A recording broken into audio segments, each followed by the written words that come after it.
This Ethiopian meal is full of flavor and spice. Its origin can be traced back to over 1,000 years ago. While the ingredients are simple, this dish is usually made for special occasions. It's eaten with a spongy flatbread to soak up all the rich juices. We're exploring the history and origins of Doro what?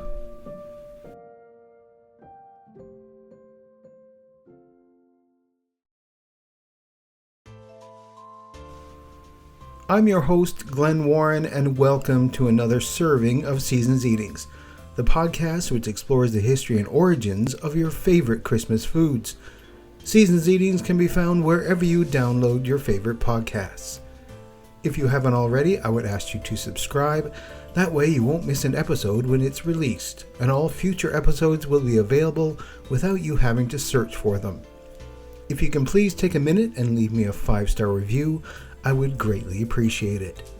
And if you let me know you've left a review, I'll send you a Seasons Eating sticker as a personal thank you. If you can't leave a review, then all I ask is to share this podcast with anyone you think will love to learn more about our favorite Christmas foods. Seasons Eatings is also found on Facebook, Instagram, YouTube, and Blue Sky. All the links can be found in the show notes, which can be found on seasonseatingspodcast.com. And while you're there, you can buy me an eggnog. Just click on the little cup at the top of the page and leave a donation for as little as $3. Each donation is used for the running of the podcast and its general upkeep, so any help would be appreciated. Finally, you can let me know how I'm doing, leave a suggestion for a future episode, or just say hello at seasonseatingspodcast@gmail.com.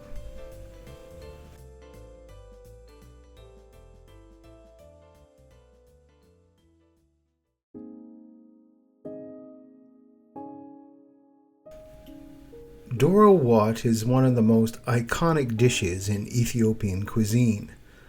This spicy chicken stew has deep roots in Ethiopia's history and culture, reflecting the country's rich culinary traditions and its diverse influences.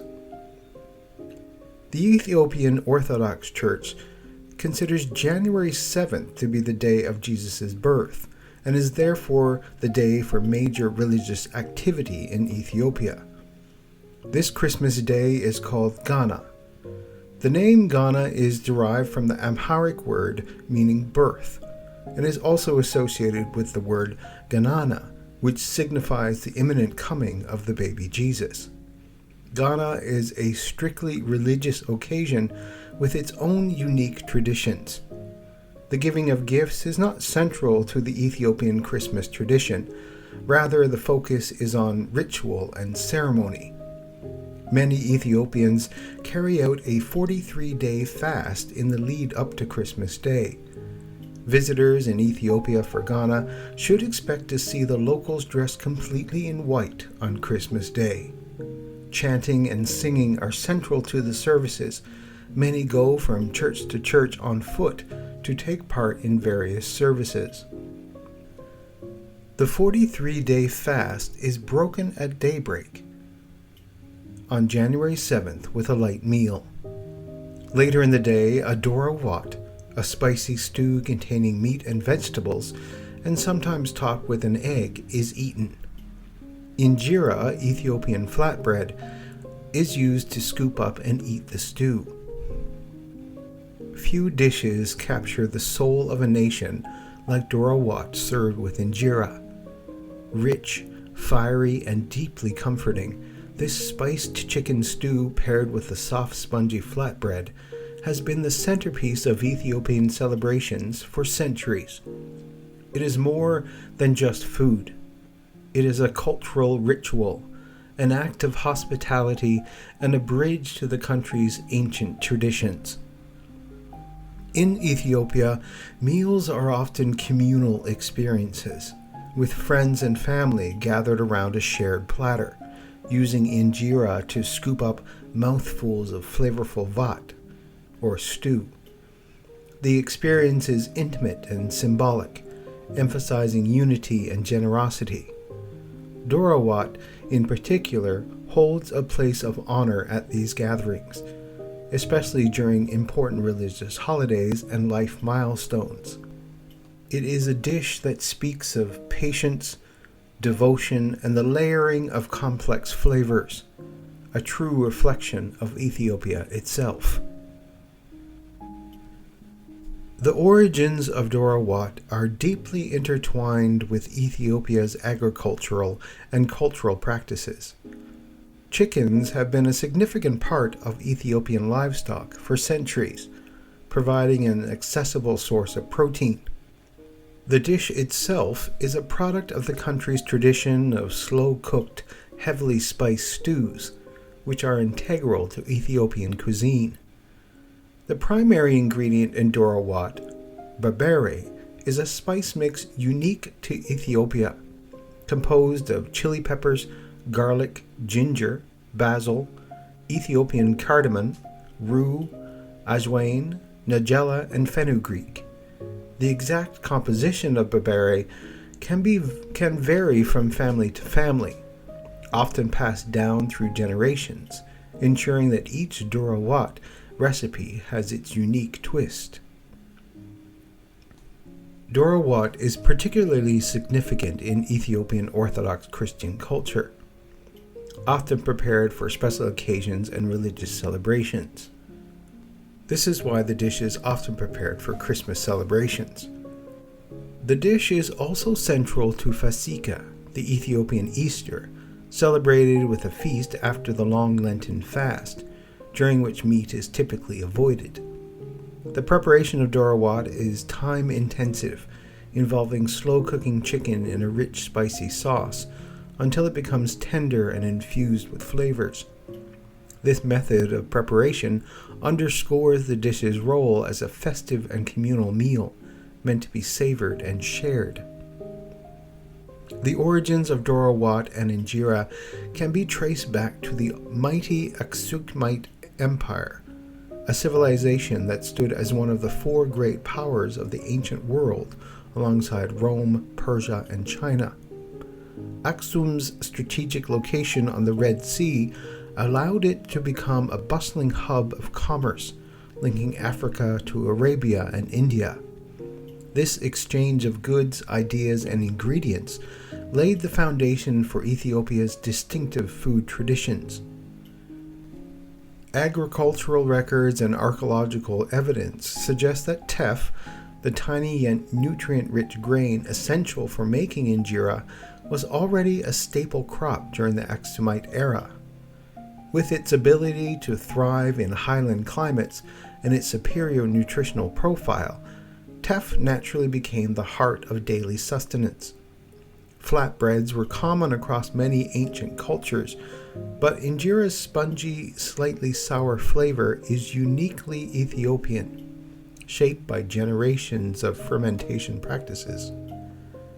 Beyond agriculture, the Christianization of the empire under King Ezana in the 4th century profoundly influenced Ethiopian cuisine. Orthodox fasting periods requiring abstinence from meat and animal products for months at a time led to the creation of vegetable-heavy dishes, spicy lentil stews, and creative uses of limited ingredients. On feast days, however, dishes like Doro became a grand reward, celebrating survival, faith, and community. The archaeologist Stuart Monroe Hay says only this on the subject of chicken in the Aksumite diet. One or two pottery figures of birds exist from the Aksumite times, and with a little imagination we can perhaps identify chickens and pigeons or doves. Other scholars have noted the absence of chicken in rock art of the culture, although some archaeological zoologists have found that what they believe to be chicken bones. So, Doro may be a more recent addition to the table, and by recent I mean it may have arrived around 700 or 800 years ago. The word chicken appears frequently in the Serapa Geber, a 15th century document about the grand imperial Ethiopian banquets, The name means the order of the feast, but the word wat appears only once, and it's written in its ancient form, washe, and described as one large bowl of turmeric sauce. Today, of course, using turmeric rather than berbere would make the dish very mild, but back then Ethiopians hadn't yet created berbere. It is in fact astonishing that the word wat does not turn up more often, says the German scholar Manfred Kropp, who has translated portions of the valuable ancient document. But I have the suspicion that the real thing is designated by other words in the text. The document is written in Ge'ez, the ancient language of Ethiopia, and nobody has fully translated it, so we don't know if it specifically mentions Doro wat. It certainly seems likely, though, because the document refers to feasts of earlier emperors. Doro wat probably goes back to at least the 14th century. The dish is popular in Eritrea, too, where it's called Dero sebhi, the latter being the Tiringa word for wat, or a spicy stew, and sometimes you'll see it called Dero zigni, although zigni is more often the word for a wat of beef or lamb. Writing in Washington City paper, Tim Carman described the Dero sebhi at Enjira, an Eritrean restaurant in Arlington, Virginia, as tasting like the Eritrean version of Occitan mole, a rich, thick, spicy, tart, and even a little bit sweet. In Afaan Goromo, the language of Ethiopia's Oromo culture, Doro wat is called kochi hadanko. The menu at the Oromo-owned African restaurant in Salt Lake City describes it like this: tender chicken legs sautéed in seasoned butter and stewed in berbere sauce with boiled eggs, flavored with onions, garlic, and ginger root with a pinch of cardamom and nutmeg and kirami. The last item is the Afaan Oromo word for niter kibe, so the description is a bit redundant. In his 1970 book African Cooking, part of the popular Time Life book series, Lawrence van der Post shares this anecdote about Doro wat. When Berhano Wold Emmanuel, a civil servant in the Ethiopian city of Gondar, was about to marry Lishan Sifu, he made inquiries about the quality of her Doro wat, or her chicken stew. The report was good. In fact, it turned out that she was something of a perfectionist. For example, she insisted on preparing her own berbere seasoning for her wat, and making berbere is no simple matter. One presumes the marriage took place. So the story of Doro wat's flavor is the story of berbere, Ethiopia's signature spice blend. Berbere is a fiery aromatic mixture containing what I said before: chili peppers, garlic, ginger, coriander, cinnamon, cardamom, but the exact composition can vary from household to household. Much of Ethiopia's complex spice palette owes its richness to ancient trade routes.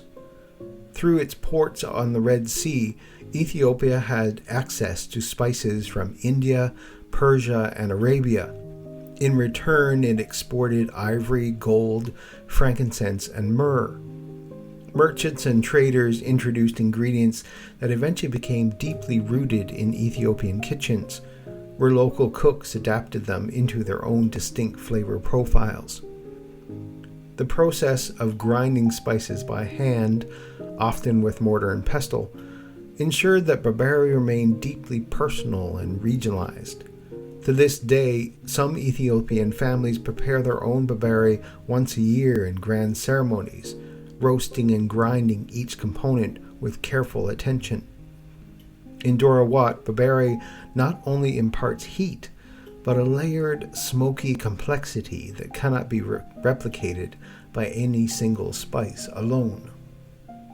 What may be the earliest reference to Doro wat in an American newspaper appears in an October 26, 1966 article in the Los Angeles Times. that rounds up the ways different cultures prepare chicken. Then off to Africa for a hot taste treat in a chicken with hot sauce called Doro what, says the article, which includes the recipe. The spicy chili flavored sauce is poured generously over the chicken when it's served, with some sauce reserved separately for dipping. The spelling of this dish, instead of W-O-T or A-T, is spelled W-E-U-T, T. So that may be a bit unconventional, but it certainly sounds how the original recipe was done. Now, we'll find out the companion to Doro what after the break. Don't you wish the holidays would last the entire year? Well, now it can.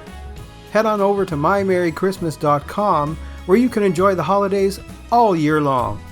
You can chat with other Christmas enthusiasts on any topic you can think of. Movies, books, cooking, decorating, anything. If it's about Christmas, it's here. Joining My Merry Christmas is completely free. But if you become a Premier member, you can enjoy extra bonuses such as a yearly Christmas card exchange and Kringle Radio, Santa's exclusive Christmas radio station. For only $19.95, you can become a Premier member of mymerrychristmas.com for a full year. So head on over to mymerrychristmas.com and start enjoying Christmas all year long.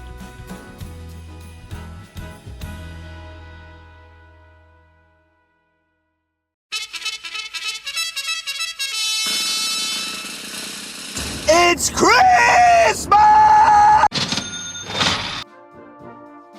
Hello, this is Adam from Merry Britsmas. I am a Christmas fanatic from the UK who thinks that the world needs to know more about the traditions, telly and music that helps make a British Christmas really festive.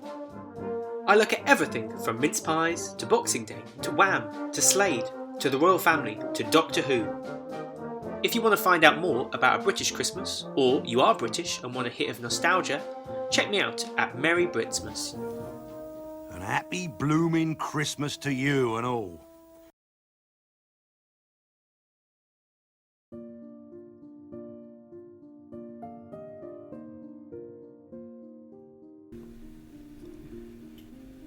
In Ethiopian cuisine, one cannot overlook the significance of injera, the traditional flatbread that holds a special place in the hearts and palates of Ethiopians.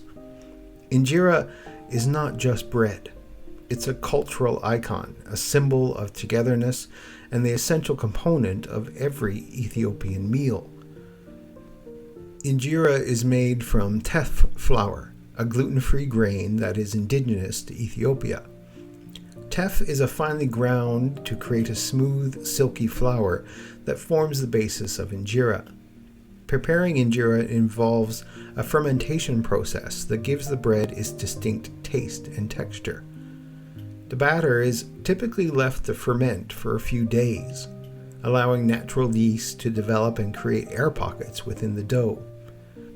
This fermentation process not only imparts a tangy flavor, but also enhances the nutritional value of the bread.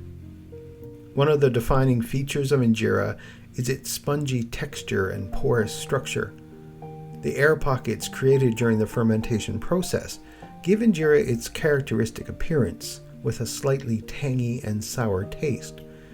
This unique texture allows injera to absorb the flavors of the dishes it accompanies, making it an ideal accompaniment for a variety of Ethiopian stews, curries, and vegetables. Injera is traditionally cooked on a large circular griddle called the matad. The batter is poured onto the hot surface and spread out to form a thin circular shape. As the batter cooks, the surface of the injera develops small holes, indicating that it's ready to be removed from the griddle. The resulting injera is flexible, yet sturdy enough to be used as a utensil for scooping up other dishes. According to the Stewart and Getachew, the history of injera preparation is a mystery.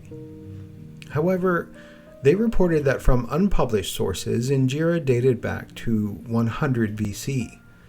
In case of the teff grain, the history was dated back to 3350 BC. Archaeologists reported the presence of the teff grain in Egypt pyramids. However, some authors are reported the evidence of excavated cooking pans of injera and shiro, a stew with lentils, that date back to 600 AD. Ethiopians have special beliefs and attitudes toward the foods in this regard. Injera's role in Ethiopian culture is significant and prestigious. In Ethiopia, people always celebrate national and religious holidays, including the family gatherings like marriage, birthdays, and death ceremonies. All the situations, injera makes the majority of the food in lunch and dinner times. However, the dried injera is reconstituted into a spicy, usually vegan diet, constitutes of garlic and tomato sauce consumed in breakfast, called a firfir. Injera usually is consumed with wat, which is a traditional dish made of mix of vegetables, meat, and different spices. Traditionally, the meals in Ethiopia, the injera is consumed in a communal plate, known where 2 or 3 people eat on one plate with the same injera. It shows their relation and their closeness and their friendship. Today, Doro wat is celebrated not only in Ethiopian communities, but also among a diverse range of food lovers globally. It's featured in food festivals, cultural events, and cooking classes, often representing the quintessence of Ethiopian cuisine. The dish has found a place in the broader tapestry of global culinary traditions, appreciated for its depth of flavor, cultural significance, and the warmth it brings to the table. In essence, Doro wat's journey from Ethiopian households to international acclaim is a testament to the power of food as a cultural ambassador. It bridges communities, fosters understanding, and celebrates the rich heritage of Ethiopia, one flavorful bite at a time.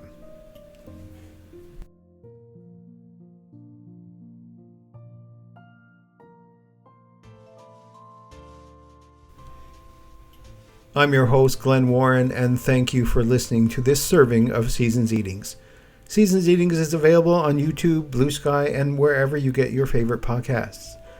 Please, if you can leave a review about the shows, we can spread the Christmas cheer.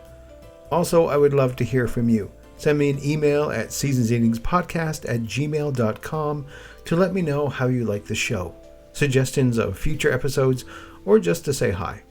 And if you let me know you've left a review, I'll send you a Seasons Eating sticker for your trouble, as well as my unwavering gratitude. And if you're feeling extra generous this season, you can buy me an eggnog. Head on over to seasonseatingspodcast.com and click on the little cup in the corner. Each small donation helps with the daily running of the podcast and is greatly appreciated. We also have some great merchandise. Click on the merchandise tab and find your next great gift. All music for Seasons Eatings is used under the Creative Commons license.